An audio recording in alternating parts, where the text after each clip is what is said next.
श्रोता नमस्कार। आकाशवाणी के क्षेत्रीय समाचार एकांश जम्मू के महिला सशक्तिकरण एवं सुरक्षा संबंधी मासिक कार्यक्रम में आप सभी का स्वागत है। महीने का पहला सोमवार इसी चर्चा के लिए होता है। तो इस अवसर पर हमारे जो मेहमान हमारे साथ हैं उनका नाम है एडवोकेट मीनू पाधा, और जिस विषय पर हम बात करेंगे वो है घरेलू हिंसा यानी डोमेस्टिक वायलेंस। मीनू पाधा, आपका आज के इस कार्यक्रम में स्वागत है।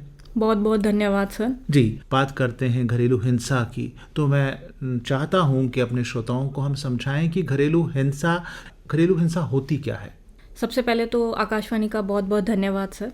देखिए, ये जो टॉपिक है सर, घरेलू हिंसा बेसिकली जो लोगों को लगता है वो लगता है कि मारपीट, कोई थप्पड़ मार देगा या मारपीट करेगा, क्रूएलिटी जो जिसे हम कहते हैं वो मानते हैं। पर अगर आप डोमेस्टिक वायलेंस एक्ट जो है हमारा 2005 का, अगर उसमें देखेंगे तो घरेलू हिंसा की जो डेफिनेशन सरकार ने जो ये कानून लाया है ये बहुत ही ज़्यादा वाइड है। इसमें सिर्फ फिजिकल वायलेंस इंक्लूड नहीं है, इसमें फाइनेंशियल अगर अब्यूज़ कर रहा है, सपोज करते हैं एक लड़की है, वो कमा नहीं सकती है, वो पढ़ी लिखी नहीं है, और वो लड़की जो है अब ऑब्वियसली वो हस्बैंड पे ही डिपेंड है, और ऐसे में हस्बैंड जो है वो उसको बेसिक नेसेसिटीज़ जैसे कपड़े हो गए, उसका बेसिक खर्चा हो गया, वो नहीं दे रहा। तो ऐसे में अगर वो नहीं दे रहा है तो ये उसके साथ जो फाइनेंशियल अब्यूज़ कर रहा है वो। दूसरी बात ये वर्बल अब्यूज़, आप हाथ नहीं लगा रहे हो, आप मार पीट नहीं रहे हो, लेकिन आप उसको डेली गाली गलौज करते हो, आप डेली टॉन्ट करते हो, जिसकी वजह से वो बहुत सफ़र कर रही है। ये भी घरेलू हिंसा में आता है। उसके बाद जो सबसे ज़्यादा सर जो मैं आजकल बात करती हूँ वो है इमोशनल अब्यूज़। एडवोकेट होने के नाते, वकील होने के नाते जो मैं सबसे ज़्यादा नोटिस जो मेरे क्लाइंट्स में कर रही हूँ वो ये होता है कि वो इमोशनल अब्यूज़ से ज़्यादा ग्रसित हैं। मतलब उनका ये होता है कि मैम हमें हाथ नहीं उठाया है कभी, आज तक हमारे हस्बैंड ने कभी हाथ नहीं उठाया, लेकिन वो इतना इमोशनली उसको टॉर्चर कर देगा कि वो लड़की सुसाइड तक अटेम्प्ट करने के लिए रेडी हो जाएगी। मतलब मैनिपुलेटिव बिहेवियर ऐसा।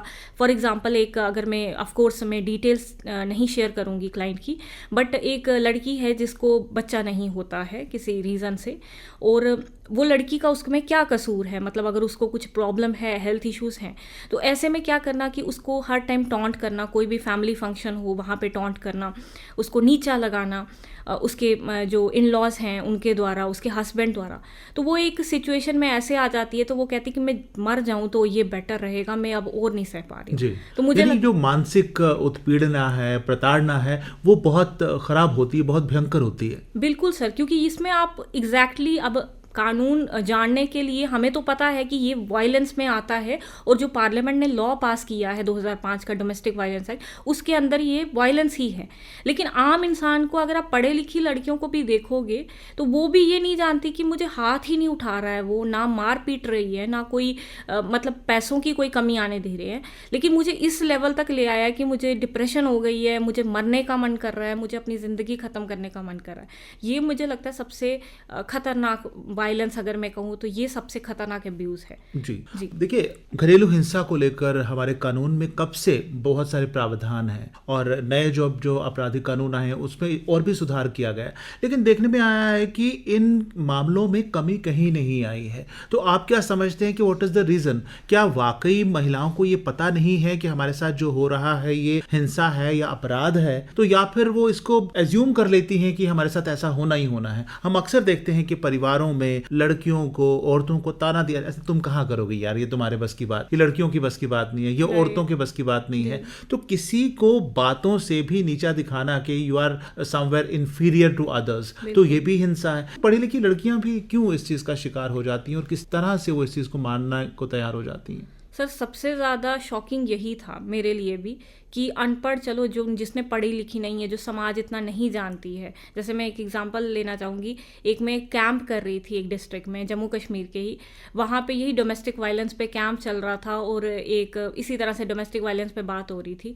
तो उसी लड़की की जिसको डेली मतलब इसी तरह का टॉर्चर करते होंगे, इमोशनल अब्यूज़ करते होंगे, तो उसी की फ्रेंड्स आई एक दो, और वो कहती मैम इसको तो बहुत परेशान किया घर वालों ने और मारते भी हैं। तो उस लड़की का जो जवाब था वो काफ़ी शॉकिंग था। वो कहती कि मैम पति ही तो मारता है, बाहर का कोई थोड़े मार रहा है। जी। तो ये मेरे यानी कहीं ना कहीं ये मान लेना कि पति का हाथ उठाना तो एक आम बात है, आम बात है। तो ये मेरे लिए काफी शॉकिंग था। दूसरी चीज सर जो आपने कहा, तो डोमेस्टिक वायलेंस में पढ़ी लिखी लड़कियां जो हैं वो इस इमोशनल अब्यूज में बहुत, क्योंकि वो फाइनेंशियली स्टेबल होती हैं, वो फाइनेंशियली बाहर आज लड़कियां जाके कमा रही हैं, फाइनेंशियली सशक्त हैं, लेकिन इमोशनल जो ट्रैप होता है वहाँ पे आपको बार बार ऐसा टॉन्ट करना किसी रीज़न की वजह से कि आपका काम में मन नहीं लग रहा है, आप खुद ही अपनी नौकरी छोड़ दोगे। क्योंकि ये मेरे पास ऐसे केसेस आते हैं जहाँ पे लड़कियाँ इतनी मजबूर हो जाती हैं कि उनको इतना टॉन्ट किया जाता है उनके इन लॉज के द्वारा, या फिर अगर उनकी फीमेल बच्ची है, उनकी डॉटर है और बेटा नहीं हो रहा है, इस वजह से उनको इतना टॉन्ट किया जाता है कि बेटा नहीं दे पाई एक, या फिर इस तरह से कि नौकरी पे चली जाती है, सुबह सुबह शाम को आती है, पता नहीं कौन सी नौकरी है या क्या करती है बाहर, इस तरह का उसको करेक्टर असैसिनेट करना, ये उस लड़की को इस लेवल तक ले आता है कि वो मतलब अपनी जान तक देने के लिए रेडी है, ऑलमोस्ट रेडी है कि मैं मर जाती हूँ। क्योंकि माँ बाप भी ऑब्वियसली कई जगह तो एक्सेप्ट कर लेते हैं, बट कई लड़कियों का ये होता है, वो कहते हैं कि हमारी अर्थी अब इस घर से उठनी चाहिए, वापस माँ बाप के घर जाएंगे तो और ज़्यादा वहाँ पे इशू बनेगा। और समाज हमारा आपको पता ही है सर कि किस तरह से हर इंसान को जज करता है। जी, आपने जैसे एग्जांपल दी अपने एक क्लाइंट की कि उनकी सहेलियों ने बताया कि इसके साथ बड़ी ज़्यादती होती है, न उसका कहना था कुछ नहीं होता, पति ही तो मार रहा है। ये जो धारणा दिमाग में बन जाती है कि मर्दों का औरतों पर हाथ उठाना एक स्वाभाविक सी बात है, कोई अपराध नहीं है, ये जो धारणा बन जाती है, आपको नहीं लगता कि हमारे परिवारों में जहां हमारी ब्रिंगिंग अप होती है, मान लीजिए हमारे घर में मैं हूं, मैं अपने पिता को अपनी माता के साथ मार कुटाई करते देखता हूं या उसके साथ बदकलामी या गाली निकालने देखता हूं, तो मुझे लगता है कि ये स्वाभाविक सी बात है। आपको नहीं लगता कि हमारे जो घरेलू परिवेश है उसका भी इसमें कारण है ऐसी चीज को तैयार करने में या मान लेने में? ये आपने बिल्कुल सही बोला, है ही रीज़न यही है। वो पैट्रियार्कल माइंडसेट जो है ना, वो हमारे अंदर कहते हैं ना एक दिमाग के अंदर, और मैं सही बोलूँ इसमें औरतों का भी बहुत रोल है। जिस लड़की की मैं आपको बात बता रही हूँ, उसकी सास खुद उसको टॉर्चर करती है और उसके हस्बैंड को बोलती है कि इसको मार। बहुत सारे केसेस में मैंने देखा कि शायद हस्बैंड इतना अग्रेसिव ना हो, लेकिन ये ऐसी सिचुएशन क्रिएट कर देंगी कि तेरी बीवी है, तू ही ठीक कर और इस 2-3 चपाट नहीं मारेगा तो ये नहीं सुधरेगी। तो ये एक माइंडसेट हमारे देश में अनफॉर्चुनेटली एग्जिस्ट करता है, और ये सिर्फ गाँव तक सीमित नहीं है सर, बड़े बड़े शहरों में भी आज बहुत सारे ऐसे घर हैं जो बाहर से बहुत चकाचौंध लगेंगे कि यार ये तो बहुत पढ़े लिखे हैं, लेकिन वहाँ पर भी जब दिखेगा कि इनका माइंडसेट इतना गिरा हुआ, इतना छोटा हो सकता। इसके साथ साथ एक चीज़ और भी है कि बहुत सारी महिलाएं जो ये सब कुछ सहती हुई हैं अपने घरों में, लेकिन वो बाहर आकर किसी से बात करने में हिचकिचाती हैं। हालांकि वो मानती भी हैं कि ये गलत हो रहा है, लेकिन एक वो छवि बना के रखी गई होती है कि घर की बेइज्जती हो जाएगी, समाज वाले क्या कहेंगे, हमारे परिवार की बदनामी हो जाएगी। ये सोच किस तरह से इस चीज़ को बढ़ावा देती है? सर मुझे लगता है अवेयरनेस इसके लिए की है। वो कहते हैं ना ताले की चाबी जो है वो अवेयरनेस है। हमने बेटी बचाओ बेटी पढ़ाओ कैंपेन की इतनी अवेयरनेस देखी, आज बच्चे बच्चे के मुंह में ये स्कीम के बारे में सबको पता है। मुझे लगता है कानूनों की बेसिक जानकारी महिलाओं तक होनी चाहिए, उनको एटलीस्ट पता तो चले कि ये जो इमोशनल अब्यूज़ होता है, अगर आप बाहर जा रहे, सबसे ज़्यादा डोमेस्टिक वायलेंस के केसेस में जो औरतों को डर होता है वो होता है कि FIR रजिस्टर्ड हो जाएगी, पुलिस केस बन जाएगा। तो मैं एक चीज़ बता दूँ, ये एक partial criminal partial civil law है। इस कानून में की सबसे अच्छी बात है कि कोई पुलिस केस नहीं होगा, आपको कोर्ट से प्रोटेक्शन ऑर्डर मिलेगा। प्रोटेक्शन ऑर्डर में जो नियरेस्ट पुलिस थाना होगा वहाँ पे रिपोर्ट कर दिया जाएगा कि देखिए अगर इनका कॉल दोबारा आता है या ऐसा कुछ इनके साथ इंसिडेंट मारपीट का फिर से होता है तो आपको उस टाइम पहुँचना है। आपके हस्बैंड के साथ आप सेफली रहेंगे घर में, लेकिन कोर्ट की प्रोटेक्शन के साथ। आपका हस्बैंड को कोई पुलिस जेल में नहीं डाला जाएगा, ना ही कोई ऐसा पुलिस केस बनेगा। It's a kind of civil case sir. तो ये चीज़ें जो हैं मेरे को लगता है बहुत आसान भाषा में औरतों को समझाना ज़रूरी है और मर्दों को भी समझाना ज़रूरी है। ये सिर्फ एक जेंडर तक कन्फाइन नहीं होनी चाहिए सर। ये मुझे लगता है कि समझाना अवेयरनेस ऐसा की, जैसे मैंने बात की सर। जी, जब हम बात करते हैं डोमेस्टिक वायलेंस की, जो घरेलू हिंसा है, तो इसके लिए जो कानून है या प्रावधान है वो केवल महिलाओं के लिए है? मेरे कहने का मतलब ये है कि जो घरेलू हिंसा है वो केवल महिलाओं के साथ ही हो सकती है? क्या पुरुषों के साथ, लड़कों के साथ, मर्दों के साथ घरेलू हिंसा नहीं होती? बिल्कुल होती है सर, और आज के दिनों में मैं कहूँगी कि हो रही है, नो डाउट। क्योंकि मेरे पास मेल क्लाइंट्स भी हैं जिनके साथ मतलब उनको पहले तो वो चीज़ आ जाती कोर्ट में कि इतनी हटाकटी तेरी जान है, इतनी बॉडी है, तो तेरे को महिला ने मार दिया, तेरी बीवी ने मार दिया। इस तरह की चीज़ें सुनने में जो मिलती हैं वो बहुत ही अनफॉर्चुनेट है सर कि हर मेल जो है वो नहीं उठाता है हाथ।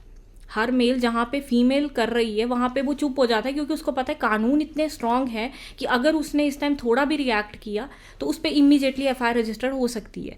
तो ऐसे में मेल क्लाइंट्स जो मेल लोग हैं, डोमेस्टिक वायलेंस एक्ट जो है वो तो सिर्फ फीमेल का ही है, क्योंकि प्रोटेक्शन ऑफ वेमेन वर्ड जो है वो यूज़ हुआ है इस एक्ट में।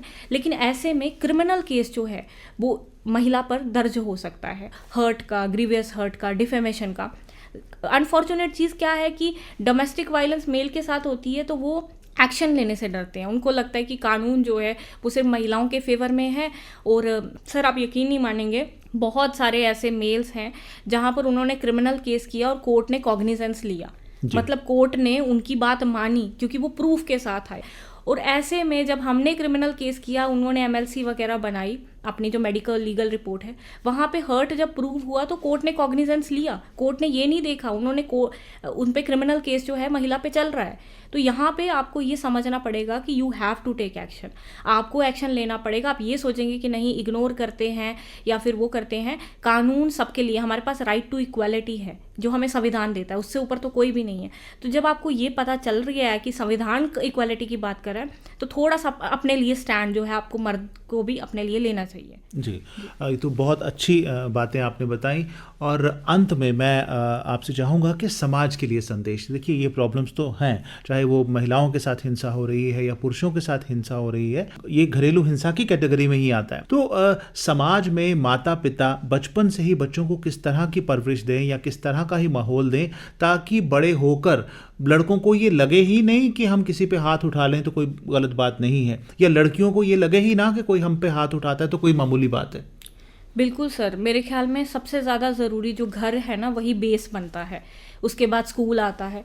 मुझे लगता है घर में माँ बाप की ये ड्यूटी है कि जब आप बच्चे को परवरिश दे रहे हो तो आप ऐसी कोई एक्टिविटी नहीं करो, क्योंकि बच्चा आपको फॉलो करने वाला है फ्यूचर में। अगर जो फादर है वो मदर पे हाथ उठाता है तो उसका बच्चा जो है वो उसको फॉलो करने वाला है फ्यूचर में। मे बी एक्सेप्शनल केसेस कुछ हो सकते हैं जहाँ पे नहीं वो करे और उसको समझ आ जाए कि नहीं ये गलत हो रहा है, लेकिन मोस्टली बच्चे जो है वो पेरेंट्स को फॉलो करते हैं। तो ऐसे में आपकी रिस्पॉन्सिबिलिटी है बच्चों को लेकर भी कि उनको पहले तो सेफ रखो, क्योंकि आपके घर में डोमेस्टिक वायलेंस हो रही है तो उस बच्चे के माइंड पे जो असर पड़ने वाला है वो बहुत भयानक पड़ने वाला है। उसका जो ट्रॉमा एक अलग ही एक्सपीरियंस होगा। दूसरी बात ये, जो कल उसके जब उसकी शादी की जाएगी उसके लिए ये नॉर्मल होगा कि मेरे फादर भी तो उठाते थे हाथ मदर पे, तो इसने भी तो गलती की है, तो वो भी ऐसी एक्टिविटी। और ये साइकिल चलता रहेगा जनरेशन टू जनरेशन।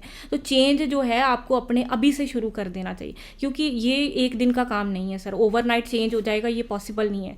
हमारे देश में पैट्रियार्कल माइंडसेट इतनी दिमाग में बस चुका है कि अब इसको चेंज होने में शायद सालों लग जाए, लेकिन एटलीस्ट हम अपने घर से शुरुआत तो कर ही सकते हैं जी। अगर हम इसको बुराई मानते हैं तो अपने से ही शुरू कर सकते हैं, अपने घर से शुरू कर सकते हैं, ताकि हम अपने बच्चों को ही उस तरह की तरबियत दें ताकि उन्हें लगे कि किसी पर हाथ उठाना, चाहे वो महिला है पुरुष है, वो गलत है। अपने बिजी शेड्यूल से आपने टाइम निकाला हमारे कहने पर और हमारे श्रोताओं के साथ ढेर सारी जानकारी इस बारे में साझा की। एडवोकेट मीनू पाधा, आपका बहुत बहुत शुक्रिया। बहुत बहुत धन्यवाद सर मुझे इस टॉपिक पे बुलाने के लिए। Thank you so much.